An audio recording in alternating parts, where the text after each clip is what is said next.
Hello everyone and welcome back to my channel. So if you're new to this channel और अगर आपने इस channel को अब तक सब्सक्राइब नहीं करा है तो इस चैनल को जल्दी से सब्सक्राइब कर देंगे और इस वीडियो को लाइक भी कर देंगे।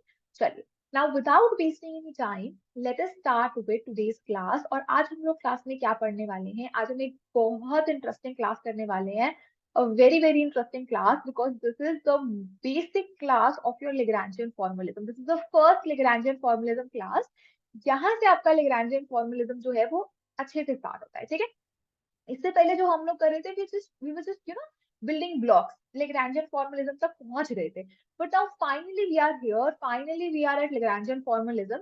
एंड हम लोग देखेंगे कि लैग्रैन्जियन फॉर्मूलिज्म क्यों बेटर है न्यूटोनियन मैकेनिक्स से, क्यों लैग्रैन्जियन फॉर्मूलिज्म को इतना पसंद करा जाता है, क्यों ये इजियर है। ठीक है, तो आप देखेंगे कि लैग्रैन्जियन फॉर्मूलिज्म से एक्चुअली इक्वेशंस ऑफ मोशंस को लाना कितना आसान है। और वही सिस्टम को जब आप न्यूटोनियन मैकेनिक्स में जाकर सॉल्व करते हैं, डिफरेंट डिफरेंट फोर्सेस वहां पर मार्क करते हैं, उनको रिजोल्व करते हैं एक्स वाई जेड कोऑर्डिनेट्स में, and finally equation of motion लिखते हैं। न्यूटोनियन मैकेनिक्स में आपके मतलब बहुत ज्यादा चांसेस होते हैं कि आप कोई ना कोई डेफिनेटली उसमें कुछ मिस्टेक करोगे। लेकिन लैग्रैन्जियन मैकेनिक्स में अगर आपको काइनेटिक एनर्जी और पोटेंशियल एनर्जी की टर्म्स लिखनी एक बारी आ गई तो आप कोई भी सिस्टम जो है, मोस्ट ऑफ द सिस्टम, कोई भी system is a very big statement, but most of the systems को आप सॉल्व कर सकते हैं using the Lagrangian mechanics. So that is the beauty of your Lagrangian mechanics and it is very easy as compared to your Newtonian mechanics. That is true. Fine.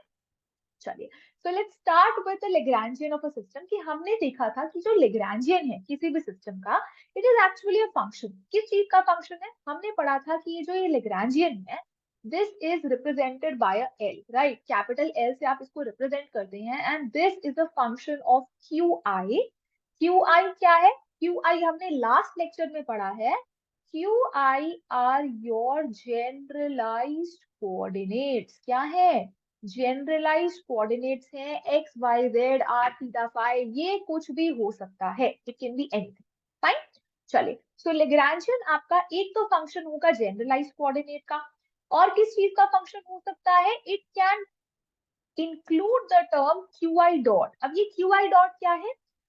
This is the generalised velocity. क्या है ये? Generalised velocity है। Generalised velocity, ये q आई dot क्या है? This is actually dq by dt। dq by dt is the generalized velocity and finally it can be a function of time। ठीक है, time का फंक्शन हो सकता है ये लैग्रैन्जियन। ठीक है, तो ये जो लैग्रैन्जियन है आप एक सिस्टम का, हमें ये चीज ध्यान रखनी है कि ये किस किस का फंक्शन हो सकता है। So it can be a function of generalised coordinate, generalised velocity and time. इन तीन चीजों का फंक्शन जो है आपका लैग्रैन्जियन होगा। ठीक है, अब कितने नंबर ऑफ जनरलाइज्ड कोऑर्डिनेट इस लैग्रैन्जियन में बैठेंगे वो जो है हमें पता चलता है।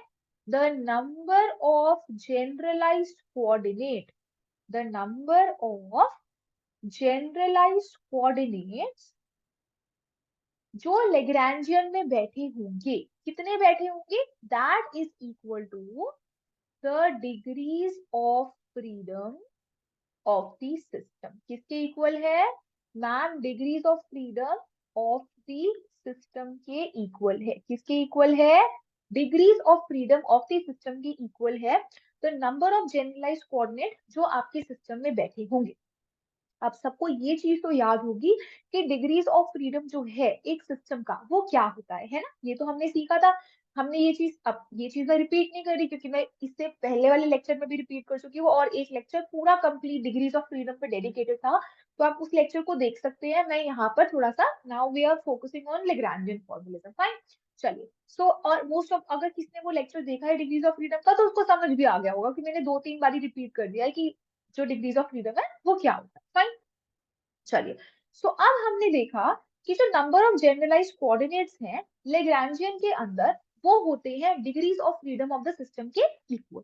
ठीक है, और हमने कैसे सीखा था डिग्रीज ऑफ फ्रीडम कैसे निकालते हैं? A very simple formula was 3n minus k and this n is here the number of particles। ये इस तरीके से ही डिफाइन होता है degree of freedom, and k is the number of constraints on constraints, ठीक है, सिस्टम पे कितना कॉन्स्ट्रेंट्स है, सिस्टम पे कितने कॉन्स्ट्रेंट्स हैं, कितने उसको जो है हमने बांधा हुआ है। कॉन्स्ट्रेंट का मतलब क्या है, कोई ऐसी कंडीशन है जो सिस्टम को फॉलो करनी ही करनी है, ठीक है, that is your constraints. And आप क्या करेंगे, पहले देखेंगे कितने नंबर ऑफ पार्टिकल्स है सिस्टम के अंदर, कितने कॉन्स्ट्रेंट्स है, इसको इस डिग्री ऑफ फ्रीडम के फॉर्मूला में पुट करेंगे, आपको वहां से डिग्रीज ऑफ फ्रीडम मिल जाएगा। अगर आप फॉर्मूलाज में इंटरेस्टेड नहीं, अगर आप फॉर्मूलाज में इंटरेस्टेड नहीं है, आप डायरेक्टली थोड़ी सी बुद्धि लगा के ये देख सकते हैं कि कितने नंबर ऑफ इंडिपेंडेंट मोशन जो है वो पॉसिबल है आपके सिस्टम के अंदर, और आपको फिर फॉर्मूला यूज करे बिना आप जो है डिग्रीज ऑफ फ्रीडम लिख सकते हैं सिस्टम की, कि डिग्रीज ऑफ फ्रीडम जो है 1 होना चाहिए, 2 होना चाहिए या 3 होना चाहिए, ठीक है। चलिए, so now let us move on to a very important term. तो लेग्रांजियन ऑफ अ सिस्टम हमने आपको बताया ये होता है, पर Lagrangian of a system define कैसे होता है, राइट, वो मेन चीज तो रह गई। So Lagrangian of a system is actually equal to T minus V, ठीक है। इससे सिंपल नहीं हो सकता है ना, इससे सिंपल नहीं हो सकता, इससे सिंपल नहीं हो सकता। अब एमएससी में आ गए हैं, बीएससी एमएससी में है, इससे सिंपल नहीं होगा। So Lagrangian of a system is T, ठीक है। तो ये जो है आपका t माइनस वी, इसके अंदर ये t क्या है, this t is the kinetic energy of the system, ठीक है। ये t क्या है ma'am, kinetic energy of the system, and ये v क्या है, this v is the potential energy of the system. और ये जो kinetic energy of the system है, potential energy of the system है, आपको क्या करना है, इनके एक्सप्रेशंस को लिखना है। आपको क्या करना है, इनके एक्सप्रेशंस को लिखना है, कि सिस्टम की काइनेटिक एनर्जी का क्या एक्सप्रेशन है, पोटेंशियल एनर्जी का क्या एक्सप्रेशन है। काइनेटिक एनर्जी के एक्सप्रेशन को अगर मैं पोटेंशियल एनर्जी के एक्सप्रेशन को काइनेटिक एनर्जी के एक्सप्रेशन में से माइनस कर दूंगी, तो मुझे क्या मिल जाएगा, I will get the Lagrangian of the system. क्या मिल जाएगा, लेग्रांजियन मिल जाएगा मुझे सिस्टम का। So Lagrangian is equal to T minus V, simple, T minus V जो है, ऐसे आप किसी भी सिस्टम का लेग्रांजियन जो है वो लिखेंगे। नाउ अब हमने ये चीज सीख ली कि लेग्रांजियन जो है वो टी माइनस वी, बट ये लेग्रांजियन लिखने का यूज क्या है, what is the use of writing this Lagrangian. तो इस लेग्रांजियन को यूज करके आप जो है अपनी इक्वेशंस ऑफ मोशन को लिख सकते हैं, है ना, आप अपनी इक्वेशन ऑफ मोशन को लिख सकते हैं इस लेग्रांजियन को यूज करके। कैसे लिखेंगे, उससे पहले एक इंपॉर्टेंट पॉइंट मैं आपको यहाँ पर मेंशन करना चाहती हूँ, कि जिस तरीके से हमने ये सीखा था कि एक जनरलाइज्ड कोऑर्डिनेट, ठीक है, एक जनरलाइज्ड कोऑर्डिनेट है जिसको हम लोग रिप्रेजेंट करते थे क्यू से, है ना, जिसको हम लोग रिप्रेजेंट करते थे क्यू से। और अगर ये एक्स वाई जेड बहुत तरह के जनरलाइज कोऑर्डिनेट है, तो मैं उसको एक इंडेक्स दे देती हूँ which is i. So I am giving this generalise coordinate a index i. So generalise coordinate को अगर मैं क्यू आई से रिप्रेजेंट करती हूँ, तो हमने ये चीज सीखी थी कि जो जनरलाइज्ड वेलोसिटी है, जो जनरलाइज्ड वेलोसिटी है, वो क्या होगी, that will be q I dot which is equal to first time order derivative of your first order derivative of your generalised coordinate, that will be my generalised velocity. वो क्या होगी, generalised velocity होगी। Finally again a important thing is generalized momentum, ठीक है, is the generalized momentum। तो ये जो generalized momentum है, जिसको हम लोग रिप्रेजेंट करेंगे पी आई से, किससे रिप्रेजेंट करेंगे, पी आई से। ये generalized momentum क्या है, दिस इज, जिस तरीके से generalized velocity is the velocity associated with the generalized coordinate qi, generalized momentum is the momentum, it is the momentum associated with the generalized coordinate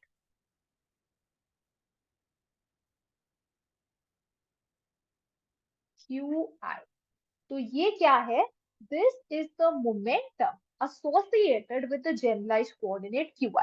Okay, it is the momentum associated with the generalized coordinate qi, and इसको define करने के लिए we will use Lagrangian. ठीक है, तो इसका मतलब अगर मैं Lagrangian निकाल लूं, अगर मैं Lagrangian का एक्सप्रेशन लिख लूं अपने सिस्टम के लिए, तो मेरे पास जो जनरलाइज्ड कोऑर्डिनेट है उनके साथ के एसोसिएटेड मोमेंटम भी मैं निकाल सकती हूँ, है ना?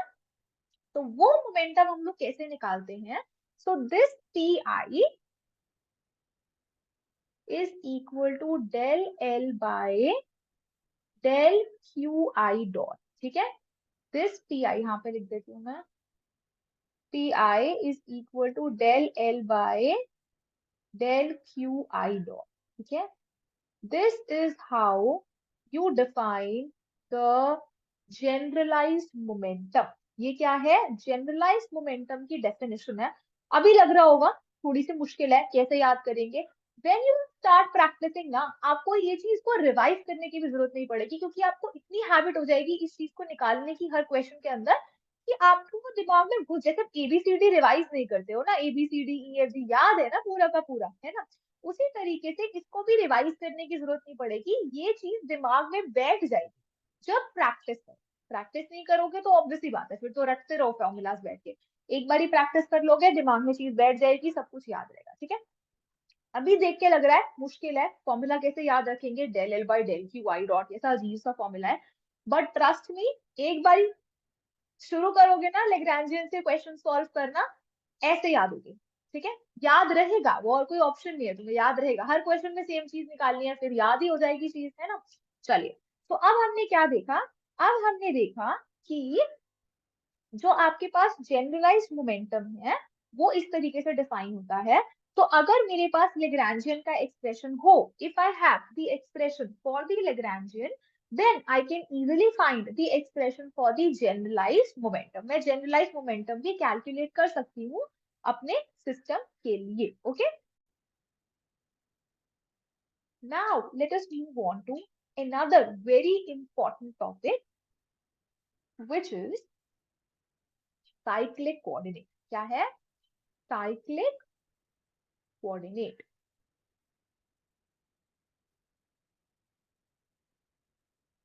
तो मैं आपको ये चीज बता रही हूँ कि आप लेग्रांजियन को यूज करके क्या क्या निकाल सकते हैं। ठीक है, आप लेग्रांजियन को यूज करके क्या क्या निकाल सकते हैं, हम लोग वो देखने में इंटरेस्टेड है। ठीक है, तो एक तो आप लेग्रांजियन को यूज करके जनरलाइज्ड मोमेंटम निकाल सकते हैं। सेकेंड चीज आप निकाल सकते हैं कि साइक्लिक कोऑर्डिनेट क्या है।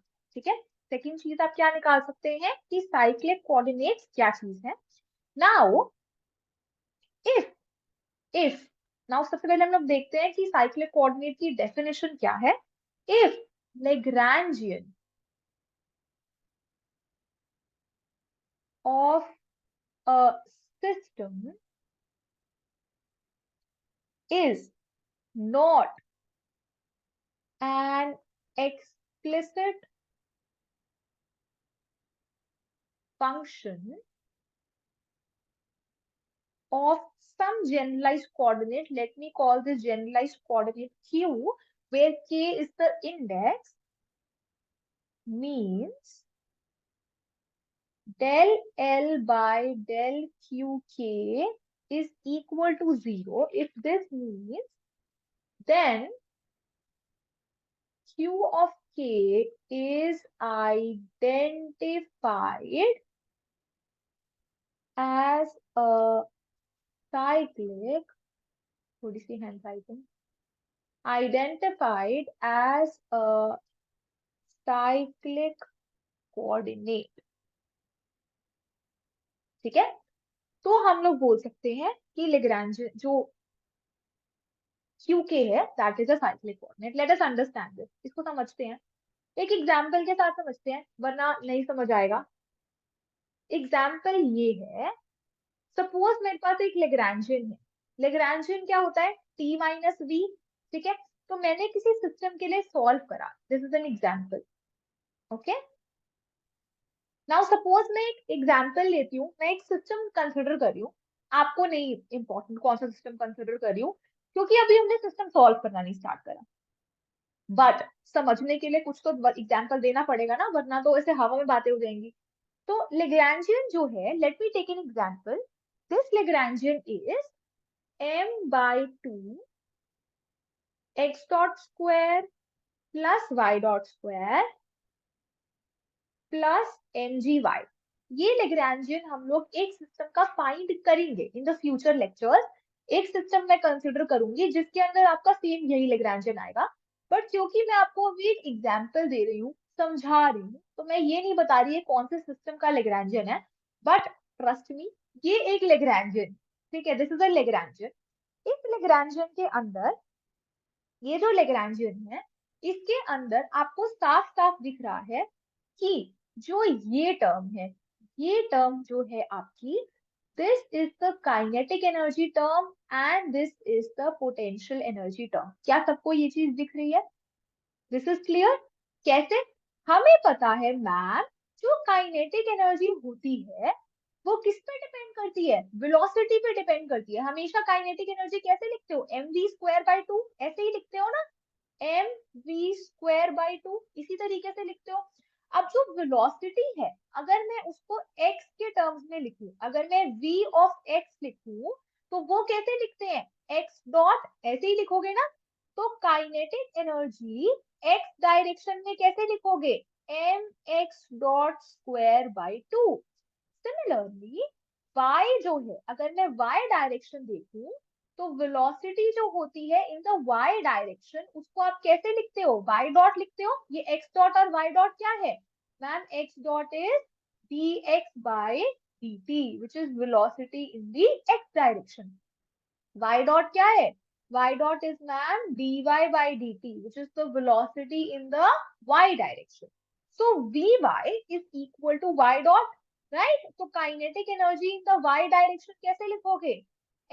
my dot square by 2। तो ये बात अपने दिमाग में बिठा लो कि जहां पर भी x dot, y dot, z dot, r dot, theta dot, phi dot, ये वाली टर्म आ रही है, जिसके अंदर d बाई डी टी बैठा है किसी कोऑर्डिनेट का, अगर वो लेग्रांजियन के अंदर टर्म है, ये x dot, y dot, z dot, r dot, theta dot, phi dot, कोई भी, है ना, वो टर्म जो है आपकी, that is the kinetic energy term. वो टर्म क्या है? That is the kinetic energy term, because I know that the kinetic energy depends upon the velocity, and velocity is what? Velocity is d by dt of सब coordinate, है ना, ऐसे ही तो define करते हैं वेलोसिटी को। तो यानी कि ये जो x डॉट वाली टर्म है, y डॉट वाली टर्म है, ये किसकी टर्म है? This is the term of kinetic energy. And जो ये सेकंड टर्म है mgy, ये वाली टर्म जो है, that is the term for the potential energy. ठीक है, that is the term for the potential energy. तो यानी कि जो मेरा फर्स्ट ब्रैकेट है that is kinetic energy, second bracket is potential energy. ठीक है, अब इस लेग्रांजियन के अंदर अगर मैं देखूं और मैं आपसे पूछूं, I ask you a question, What is the degree of freedom for this system? मैंने आपको सिस्टम नहीं बताया, मैं आपको नहीं, आपको कोई क्लू नहीं है क्या सिस्टम है, मुझे भी कोई क्लू नहीं है कोई क्या सिस्टम है, मुझे याद नहीं है क्या सिस्टम है, ठीक है, ऐसा मैं आपको बोल रही हूँ। अब मैं आपसे पूछूं, क्या आप इस लेग्रांजियन को देखकर, क्या आप इस लेग्रांजियन को देखकर मुझे ये बता सकते हैं कि इस सिस्टम का डिग्री ऑफ फ्रीडम क्या होगा? मैं आपसे पूछ रही हूँ, what is the degree of freedom for this system? क्या आप मुझे इस सिस्टम का डिग्री ऑफ फ्रीडम बता सकते हैं? सोचिए, 30 सेकेंड लीजिए और अपने दिमाग में आंसर को रखिए, क्योंकि मैं सुन तो नहीं सकती आपके आंसर। हाँ, अगर आप मुझे कमेंट में बता दो तो मुझे पता चल जाएगा कि आप क्या सोच रहे थे। ठीक है, सो अगर आपने ये चीज सोच ली तो आपको, अगर दिमाग थोड़ा सा चल गया, तो आपको पता चलेगा कि डिग्री ऑफ फ्रीडम क्या था। डिग्री ऑफ फ्रीडम इज कि आपके पास कितने number of independent motion possible है।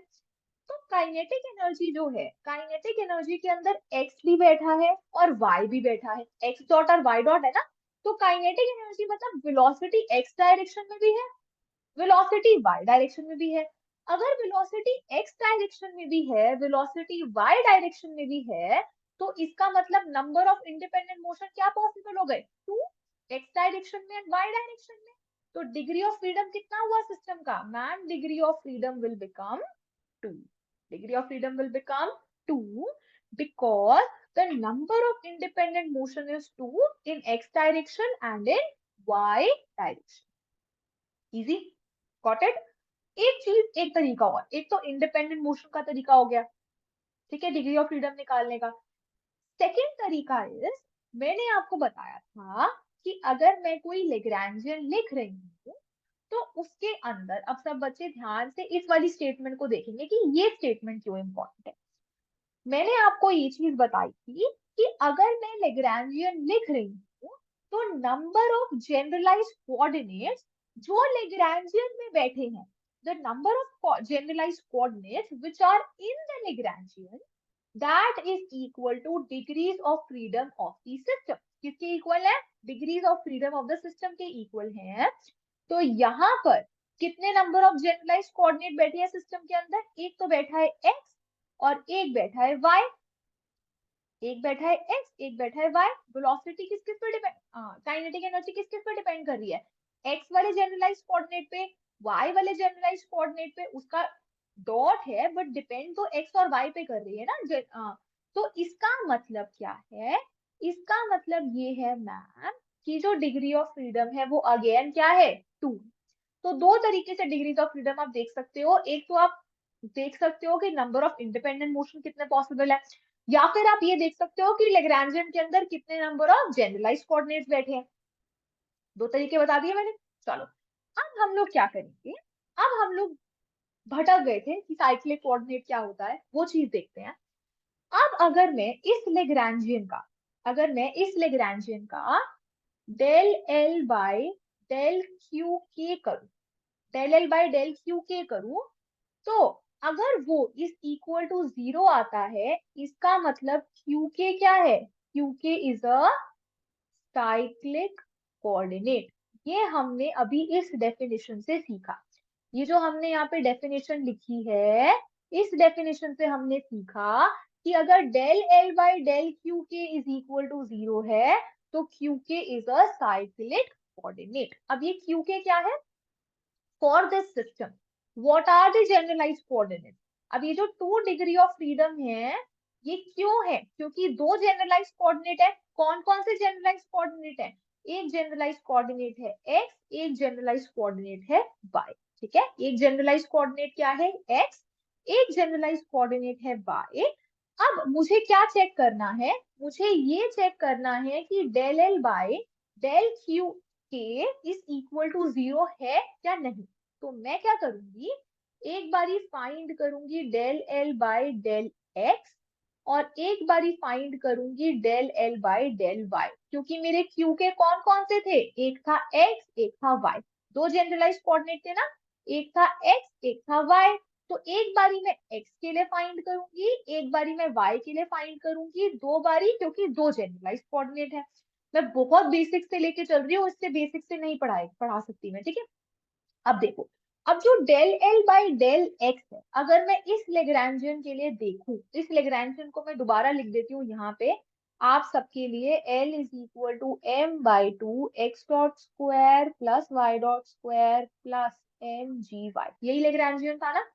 अब देखो सब बच्चे, अगर मैं del L by del x करूं, अगर मैं इस लेग्रांजियन का del L by del x करूं, तो क्या यहाँ पर कोई टर्म में एक्स बैठा है, ये तो dx by dt बैठा है ना, this is the generalised velocity. क्या यहाँ पर x बैठा है, कहीं पर, कहीं पर भी x नहीं बैठा है।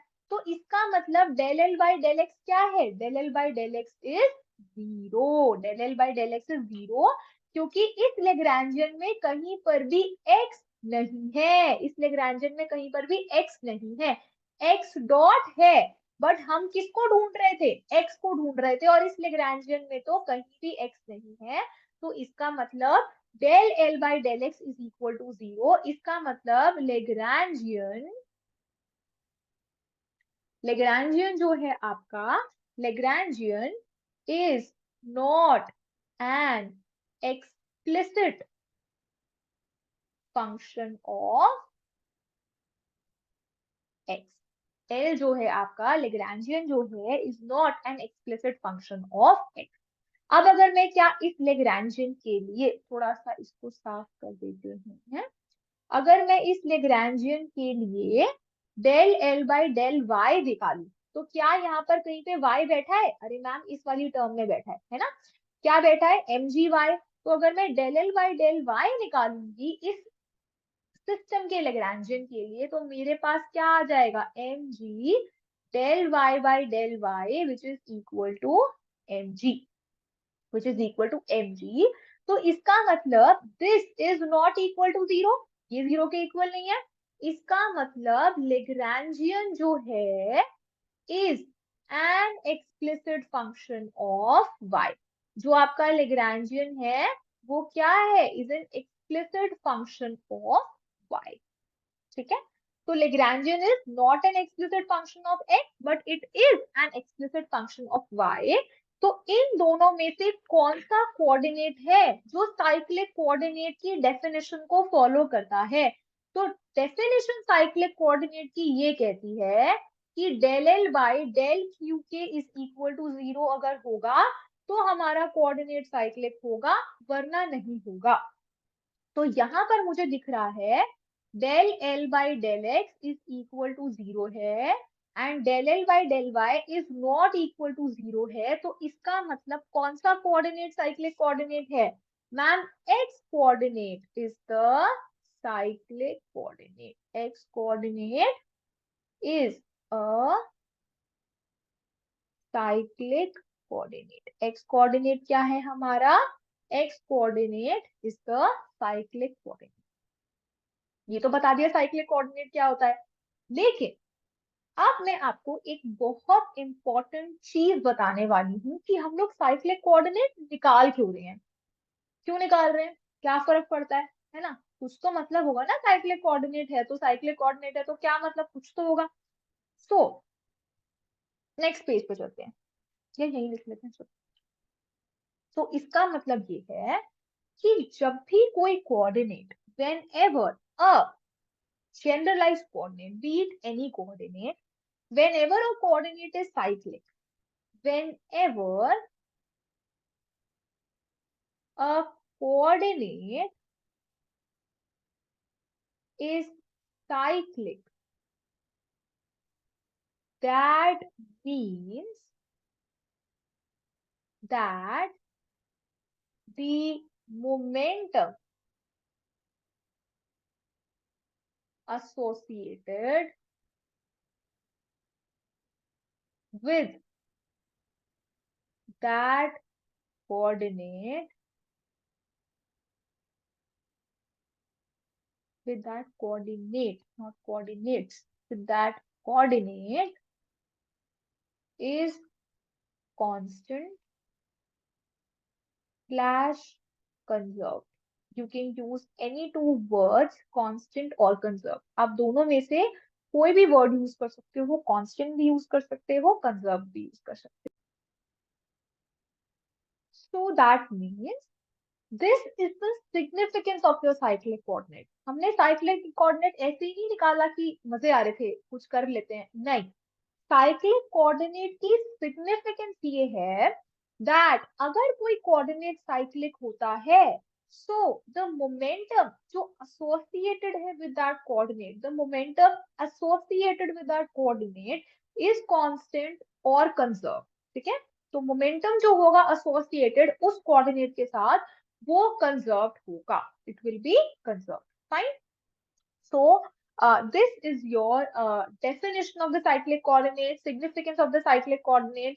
But अभी भी now someone can ask me, ma'am इसका प्रूफ दो, हमें क्या पता ये कहाँ से आया? आपने तो मेरे को बता दिया कि ये चीज है, बट ये चीज कहीं से आई होगी ना, प्रूफ दे। ठीक है, प्रूफ करो इसको, इसका प्रूफ दो मुझे। So what we will do, उसके लिए we will learn how to write equations of motion from Lagrangian, ठीक है। वो हम लोग अगर सीख गए तो हम लोग इसका प्रूफ भी निकाल लेंगे। चलो, तो अब हम लोग इक्वेशन ऑफ मोशन कैसे लिखेंगे फ्रॉम लेग्रांजियन वो चीज देखते हैं। हमने ये चीज इससे लास्ट वाले लेक्चर में पढ़ी थी कि अगर मैं लेग्रांजियन फाइंड कर दूं which is a function of Q I dot comma T, where qi is the generalized coordinate, qi dot is the generalized velocity, and t is the time, then I can write the Euler-Lagrange equation of motion, and this Euler-Lagrange equation of motion is given by d by dt of del L by del Qi dot minus del L by del Qi is equal to 0. ठीक है, this is very popularly known as the Euler-Lagrange equation, and this is the equivalent of Newton's equations of motion. ठीक है, ये किसके equivalent है? Newton's equations of motion के equivalent है Euler Lagrange equation. जो आपकी आइलर-लेग्रांज इक्वेशंस है, they are equivalent to your Newton's equations of motion. तो अगर आपके पास सिस्टम के पास 1 डिग्री ऑफ फ्रीडम है, अगर सिस्टम के पास 1 डिग्री ऑफ फ्रीडम है तो आपको एक इक्वेशन मिलेगी। 2 डिग्री ऑफ फ्रीडम है तो आपके पास 2 इक्वेशन होंगी। 3 डिग्री ऑफ फ्रीडम है तो आपके पास 3 इक्वेशंस होंगी। So the number of generalised coordinates, ठीक है, जितने नंबर ऑफ जनरलाइज्ड कोऑर्डिनेट्स आपके पास हैं, अगर आपके पास n number of generalised coordinates हैं तो आपको n number of Euler Lagrange equations मिलेंगी। ठीक है, अगर आपके पास n number of generalised coordinates हैं तो आपके पास n number of Euler Lagrange equations मिलेंगी। This is a very very very important topic, a very very very important equation, a very very very important formula, इसको जो मर्जी बोलो, ये बहुत इंपॉर्टेंट कॉन्सेप्ट है। और ये चीज हमने वेरिएशनल प्रिंसिपल में देखी थी, आइलर लेग्रांज इक्वेशन में देखी थी, कहाँ से, ओ सॉरी, वेरिएशनल प्रिंसिपल में देखी थी, प्रिंसिपल ऑफ लीस्ट एक्शन से देखी थी कि ये इक्वेशन जो है वो कहाँ से आती है, जब हमें एक्शन का एक्सट्रीमम मिलता है। व्हेन द एक्शन, जब एक्शन का एक्सट्रीमम मिलता है तो वहां से हमें पता चलता है कि जो लेग्रांजियन है it obeys the Euler Lagrange equation of motion for the extremum. Fine, वो हम लोग लास्ट लेक्चर में डिस्कस कर चुके हैं। फाइन, चलिए, सो अब हमने जो ये इक्वेशन लिखी है इससे हम लोग इक्वेशंस लिखेंगे कैसे एक्चुअली, है ना। एक्चुअल में हमें इक्वेशंस ऑफ मोशन निकालनी है तो हम लोग एक एग्जांपल देखते हैं फिर से कि आप इक्वेशंस ऑफ मोशन कैसे लिखेंगे फॉर योर, मतलब लेग्रांजियन से आप इक्वेशंस ऑफ मोशन कैसे निकालेंगे। ये तो आपने पढ़ लिया कि ऐसे निकालेंगे, बट एक करके देखेंगे तभी तो कॉन्फिडेंस आएगा ना कि आहा मजा आ गया करके, है ना, वही वाला कॉन्फिडेंस हमें चाहिए। तो हम लोग क्या करते हैं, फिर से अपने इसी लेग्रांजियन के पास जाते हैं क्योंकि हम लोग इसी से सब कुछ समझ रहे थे। तो हम लोग फिर से इसी लेग्रांजियन के पास जाते हैं और हम लोग अपना एग्जाम्पल करते हैं कंटिन्यू। लेग्रांजियन हमने लिया था m/2 x dot square plus y dot square plus mgy, और यहां से now you have to find the equations of motion. This is your question, ठीक है। आपको क्या करना है, फाइंड करना है इक्वेशंस ऑफ मोशन को। So we will using Euler Lagrange equations, Euler Lagrange equations, हम लोग इसका यूज करेंगे। आइलर-लेग्रांज इक्वेशन एक बार फिर से देखो, d by D T of del L by del Q I dot minus del L by del Q I is equal to 0। हम लोग इतना कर चुके हैं कि ये जो लेग्रांजियन है हमने ये चीज निकाला था, इसके पास 2 डिग्रीज ऑफ फ्रीडम है, इसका मतलब इसके पास 2 जनरलाइज्ड कोऑर्डिनेट्स हैं। आई होप सबको इतना समझ आ गया हो कि ये हमने कैसे निकाला था और ये जो दो जनरलाइज्ड कोऑर्डिनेट थे वो थे एक्स एंड वाई। ठीक है, अब हमारे पास अगर दो जनरलाइज्ड कोऑर्डिनेट है, हमारे पास क्यू आई जो है वो एक एक्स है और एक वाई है, तो एक इक्वेशन मुझे मिलेगी एक्स के टर्म्स में और एक इक्वेशन मुझे मिलेगी वाई के टर्म्स। ठीक है, तो हम लोग पहले जनरलाइज्ड कोऑर्डिनेट यूज करते हैं एक्स, फिर हम यूज करते हैं y. So D by D T of, आप हर जगह क्यू की जगह एक्स को इंसर्ट कर दीजिए, del L by del x dot minus del L by del x is equal to 0. This is your equation number 1.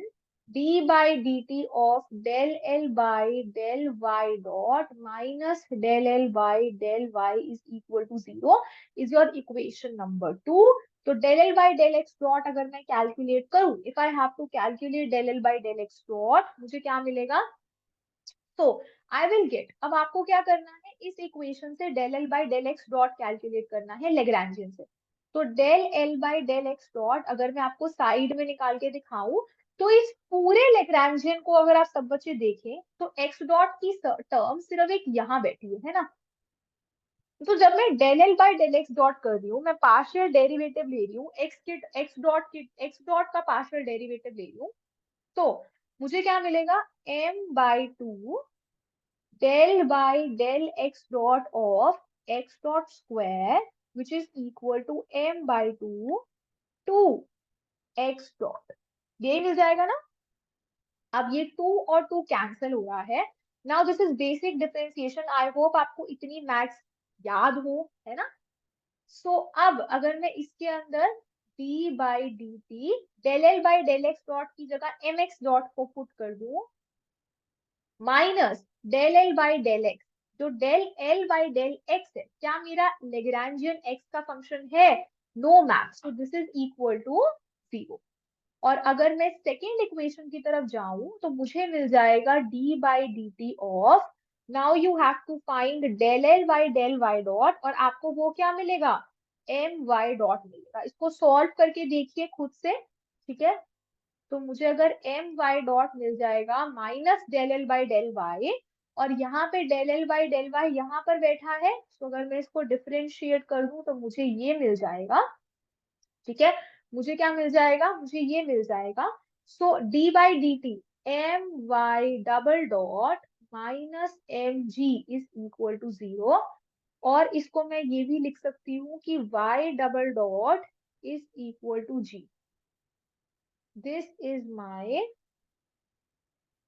Equation of motion, और एक इक्वेशन ऑफ मोशन मुझे क्या मिल गई, m x double dot is equal to 0, यानी कि x double dot is equal to. ठीक है, एक मुझे इक्वेशन ऑफ मोशन मिल गई, x double dot is equal to 0। एक मुझे इक्वेशन ऑफ मोशन मिल गई, y double dot is equal to जी। तो इसका मतलब मुझे लेग्रांजियन से, अगर मैं लेग्रांजियन से ये वाली आयलर लेग्रांज इक्वेशन में लेग्रांजियन के एक्सप्रेशन को पुट करूं, तो मुझे क्या मिल रही है, मुझे इक्वेशंस ऑफ मोशन मिल रही हैं। क्या मिल रही हैं, इक्वेशंस ऑफ मोशन मिल रही हैं। This is the equation of motion number 1, this is the equation of motion number 2। अगर आप न्यूटोनियन मैकेनिक्स से, मैंने आपको अब तक सिस्टम नहीं बताया है, हम किस सिस्टम का लेग्रांजियन निकाल रहे हैं, क्योंकि अभी वो इम्पोर्टेंट नहीं है। जब हम लोग लेग्रांजियन को लिखना सीखेंगे तो आपको पता चलेगा कि अच्छा, जो ये सिस्टम है जिसको आप न्यूटोनियन मैकेनिक्स से भी सॉल्व कर सकते थे, जिसको न्यूटोनियन मैकेनिक्स से सॉल्व करना बहुत ना मतलब दिमाग खराब करने वाला काम था, क्योंकि आपको इतने सारे फैक्टर्स को न्यूटोनियन मैकेनिक्स में सॉल्व करते वक्त ध्यान रखना होता है कि अच्छा ये वाला फोर्स लग रहा है, ये वाला फोर्स लग रहा है, ये रिजॉल्व हो रहा है, एक्स डायरेक्शन में ये फोर्स, वाई डायरेक्शन में ये फोर्स, जेड डायरेक्शन में ये फोर्स। अब इसको हमने यहाँ से ऐसे लिखा, फिर सारे फोर्सेस को इक्वेट करा, is equal to m a x, m a y, m a z, और फिर जाके कहीं पर हमें न्यूटन इक्वेशन ऑफ मोशन मिलती हैं। आप अगर लेग्रांजियन लिखना सीख गए तो इक्वेशंस ऑफ मोशन निकालना is this easy, it is very very very fine. चलिए, तो हमने इक्वेशन ऑफ मोशन निकालनी सीख ली फ्रॉम दी लेग्रांजियन। तो इसका मतलब क्या है, इसका मतलब ये है दैट योर लेग्रांजियन मैकेनिक्स, ठीक है, जो ये मैकेनिक्स आप लेग्रांजियन के थ्रू कर रहे हैं, वहां से आप इक्वेशंस ऑफ मोशन कैसे निकाल सकते हैं? We have to use the Euler Lagrange equation.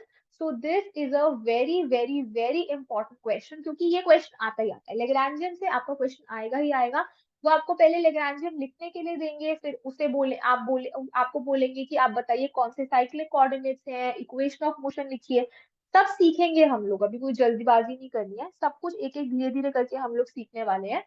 सुनाओ, अभी तक हमने लास्ट चीज जो आज करनी है, जो लास्ट चीज हमने आज करनी है वो करनी है कि साइक्लिक कोऑर्डिनेट का मोमेंटम कांस्टेंट कैसे है। ये मैम ने आपको बता दिया था, ये चीज हमने मैम ने कोट कर दी थी, बट इसका प्रूफ जो है मैम ने कहा था मैं बताऊंगी, बट अब तक बताया नहीं है ना। तो प्रूफ पे जाते हैं। तो प्रूफ जो है आपका, so the proof is very simple. ये देखो, यहाँ पे डी बाई डी टी, अगर मैं देखूं, मुझे याद था कि x जो है मेरा साइक्लिक कोऑर्डिनेट आया था, है ना, x जो है मेरा साइक्लिक कोऑर्डिनेट आया था। सो मैंने ये चीज बोली थी कि क्योंकि del L by del x is equal to zero है, this implies x is a cyclic coordinate. x क्या है? x एक साइक्लिक कोऑर्डिनेट है, और इसके साथ जो एसोसिएटेड मोमेंटम है वो भी कांस्टेंट है। अब सब बच्चे इस इक्वेशन को देखेंगे, इस इक्वेशन को जब मैं देखूंगी, इसको भी छोड़ो, इस इक्वेशन को देखो, है ना, इस इक्वेशन को अगर मैं देखूंगी, तो जो मेरे पास क्या था, d by D T of del L by del x dot minus del by del x is equal to zero. तो यहाँ पर अगर मैं ये चीज बोल रही हूँ कि this is the condition for x to be a cyclic coordinate, that means ये वाली चीज हमेशा जीरो हो जाती है साइक्लिक कोऑर्डिनेट के लिए। कोई भी कोऑर्डिनेट साइक्लिक कोऑर्डिनेट कब होगा? जब del L by del X zero होगा। अगर मैं y की बात करूं तो del L by del y should be equal to zero. Z की बात करूं तो del L by del Z is equal to zero. Q I की बात करूं तो del L by del Q I is equal to zero. तो जो मेरी आयलर लेग्रांज इक्वेशन है, जिसके अंदर d by D T of del L by del Q I dot minus del L by del Q I is equal to zero होती है, उसके अंदर अगर ये वाली टर्म जीरो हो जाती है, अगर del L by del Q I वाली टर्म जीरो हो जाती है, तो उससे क्या होगा, मेरे पास हमेशा क्या होगा, d by D T of del L by del Q I dot is equal to zero आ जाएगा फॉर अ साइक्लिक कोऑर्डिनेट। तो एक साइक्लिक कोऑर्डिनेट के लिए क्या होता है, जो आपकी ये आयलर लेग्रांज इक्वेशन की सेकेंड टर्म है, ये वाली टर्म जीरो हो जाती है, जिसकी वजह से ये वाली टर्म जो है वो इक्वल टू जीरो हो जाती है। और इसका मतलब क्या है? इसका मतलब ये है, इसका मतलब ये है कि जो मेरा d by D T of del L by del Q I dot अगर इज इक्वल टू जीरो है, तो मैंने आपको ये चीज पढ़ाई थी कि जो जनरलाइज्ड मोमेंटम है, जो जनरलाइज्ड मोमेंटम है associated with qi, that is equal to del L by del qi dot। जो generalized momentum associated है with qi is equal to del L by del qi dot, और यहाँ पर del L by del qi dot ही बैठा है Euler Lagrange equation में, तो मुझे मिल जाएगा कि d by dt of pi is equal to zero.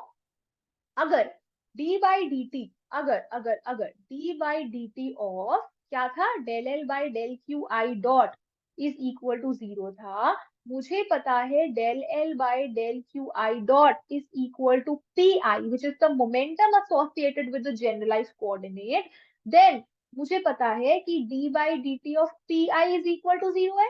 तो इसका मतलब पी आई क्या है? P I should be constant. तो जो जनरलाइज्ड मोमेंटम है associated with the cyclic coordinate is constant. So the generalized momentum associated with the cyclic coordinate is constant. It is a constant, ठीक है, it is a constant. So जो generalize momentum associated with the cyclic coordinate is constant, why? क्योंकि cyclic coordinate क्या है? Cyclic coordinate is जिसके लिए जो ये सेकेंड टर्म है आइलर लेग्रांज इक्वेशन की, वो जीरो होती है, तभी जो ये डी बाई डी टी है वो सिर्फ यहाँ पर बच जाता है, ये वाली एक टर्म बच जाती है, ये वाली टर्म खत्म हो जाती है। और क्योंकि ये वाली term is a D by D T of some function, वो फंक्शन जो अंदर बैठा है वो कांस्टेंट हो जाता है। वो क्या है? Constant over time. तो टाइम इवोल्यूशन में जो मोमेंटम है that will always remain constant, that will always remain conserve.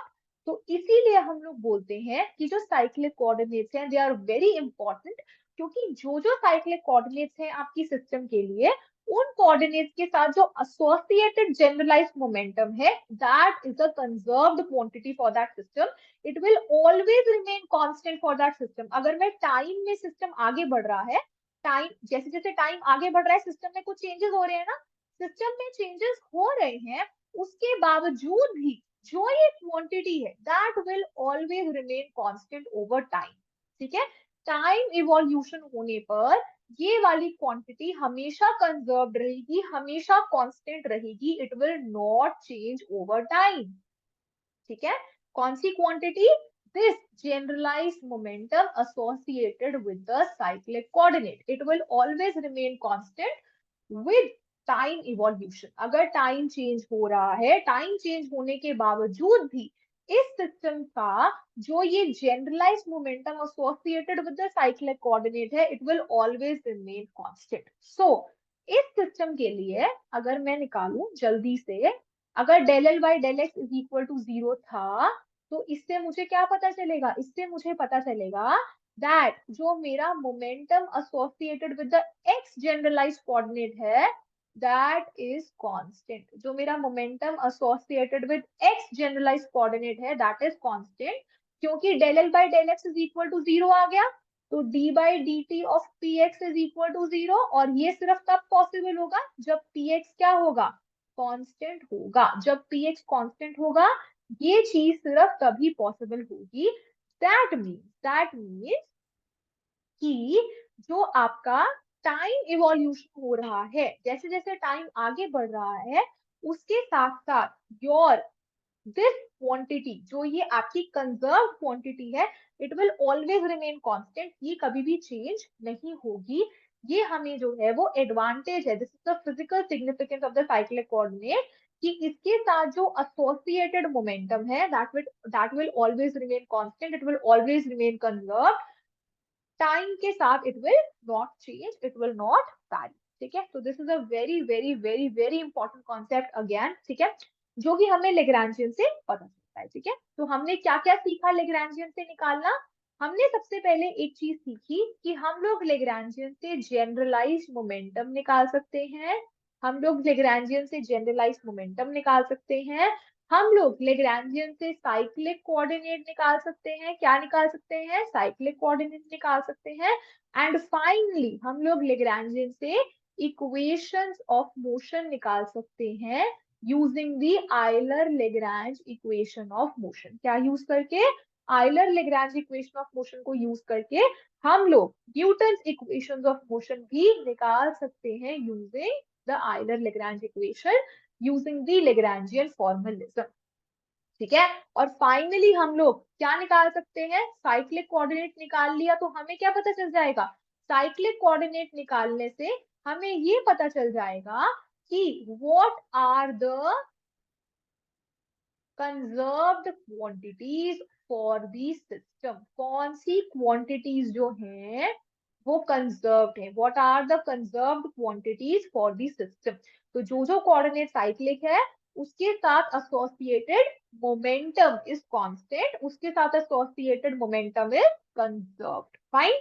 So this is all about your derivation from the Lagrangian, मतलब आपने लेग्रांजियन से आप क्या क्या निकाल सकते हैं वो हमने आज सीखा है इस लेक्चर के अंदर।